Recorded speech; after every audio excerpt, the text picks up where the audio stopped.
Hello, beautiful people. Welcome back to Global Happenings Today TV. Well, in Imo State, it has been one thing or the other, and Hope Uzodinma, the governor of Imo State, have decided to speak exactly what has been on his mind. Don't forget, some days back, during an interview in China's television, of course, he actually said that he doesn't blame IPOB, for the IPOB are innocent of all the things that are all the happenings that are going on in Imo State. He exonerated IPOB, he exonerated ESN. In fact, he actually blamed it on or politicians who actually wanted to sabotage his governance. Well, of course, the likes of Okorocha had decided to give a clown back, telling him, of course, that this kind of thing, you don't just go out there and begin to mess up and show the fact that you lack leadership skills. You should have come to me and I'll teach you or show you exactly how I handled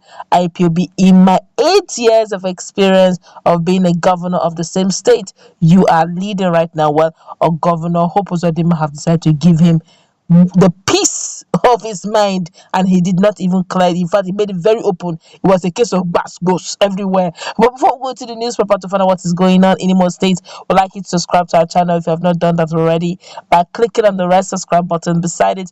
You will see a bell notification icon. Please go ahead, click on it to get notified as soon as we update our channel on YouTube. Well, according to the news, said armed men had in early hours of Monday attacked a correctional facility in Owerri, the Imo State capital, freeing some inmates. The Imo State government has accused a former governor of the state, that's Rochas R.Okorocha, of being the mastermind of the recent attacks on some federal facilities in Owerri, the capital city of Imo State. Now, that's actually a very huge allegation. No? I just hope that the governor, Hope Uzodinma, have his facts and figures ready to back up these very strong claims he has just made. But let's continue with the news anyway. Armed men had, in the early hours of Monday, attacked the correctional facility in Owerri, the Imo State capital, freeing some inmates. They also proceeded to the state police headquarters, where they burnt the building and destroyed all vehicles within the vicinity.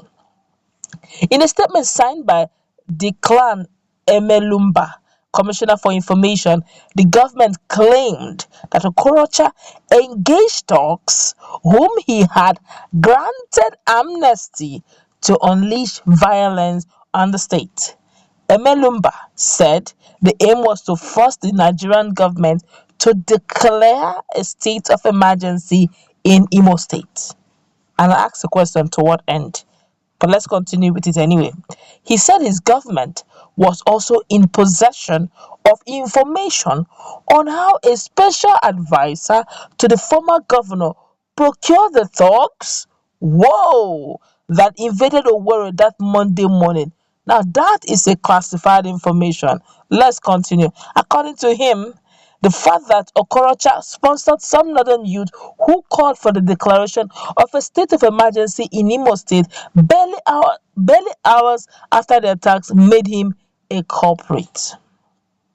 He alleged that the former governor wants to get back at Governor Hope Uzodinma for insisting on the implementation of the white paper that indicted him for looting the state and grabbing people's land. Well, that's enough.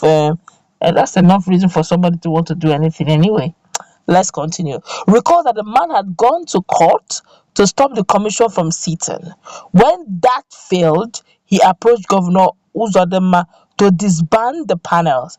When that also failed, he resorted to violence to repossess property, but property government had already sealed. That is the motive for the attacks, the commissioner said. Well, it's a strong motive if you ask me. But then let's find out what they are saying. Displayed a purported copy of a press statement by the Northern Youth where they castigated Uzodinma but praised Okorocha. Emelumba said it was not rocket science for people to know the person behind the attacks. He added that it was not a coincidence that the former governor had not condoned the attacks. How come the former governor is not condemning the attacks, if not because it is his brainchild? That is a huge allegation. But then he's actually using, if you ask me, this more like a psychology thing.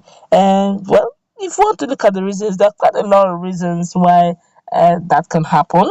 Okay, don't forget that, in situations like this, the more the enemies you have, or the more the enemies you have created, the more it's a bit difficult to streamline where some of these issues may come from. Don't forget that some weeks back it has been Okorocha this, Okorocha that. In fact, he has started stripping Governor Rochas Okorocha of some of those property he actually claimed. In fact, it was almost like a Okorocha dynasty actually. So many things, so many Imo state property, government property that actually was in his name, in his relatives' name, in his children's name, in-laws' name. It was huge, really. It was very huge. And Governor Hope Uzodinma was also bent on ensuring that he strips him of everything, even if it means changing the names of those properties, bulldozing if he has to ensure that every single property that belongs to Imo State goes back to Imo State cover. But that's a good idea. Honestly, Imolites are happy about it. But the question is, yes, can be recovered. How true will those recovery remain in government quarters and not be renamed to another name afterwards? This Nigerian government thing. Sometimes there are our ways they even the tire person. But let's continue anyway. Now he has said all this as a good motive, okay, why the former governor can actually do that. And I also remember everybody has, in Nigeria we condemn in strong terms. It's a normal thing. Sometimes I wonder that probably that's the only one we know in our dictionary. The government of they always condemn in strong terms, but very unlike the former governor, you should have actually come out to condemn in strong terms. But if you want to look at it in that light, you may not be fair on him. Fair in the sense that, has Emeka Ihedioha also come out to condemn in strong terms, but he was the former governor? Yes. Has Ohakim come out to condemn in strong terms, but he was also a former governor? Yes. Atiku didn't want to, has he condemned in strong terms? That just, nobody has really given press release. So you may not rub it on a former governor simply because you have fracas with him. It's possible. I'm not ruling that out, but then it may also be that you're actually pointing, accusing finger, probably wrong fingers to the wrong person. But then there's a strong motive why that can actually happen also. But if he said he has classified information, at some point, because it's a very strong allegation, he may need to prove it. All right, he may need to prove it. But this, if you ask me, doing this to destabilize just in the name of politics and bringing insecurity to the state, that is politics gone too far, if you ask me. Have you now seen how our leaders play with the lives of the citizens, all because they want to gather power, gather wealth, gather authority, fame? They say, okay, this is my authority, my authority, my own territory, you can't, infringe on it and all that. All in the name of power tussle, and the people suffer for it. Honestly, they should stop this power tussle if truly this is a power tussle thing. So there should remain peace in the land. But let's go wrap it up. Let's put in that comment section. What's the take on what Governor Hope Uzodinma is saying concerning ex governor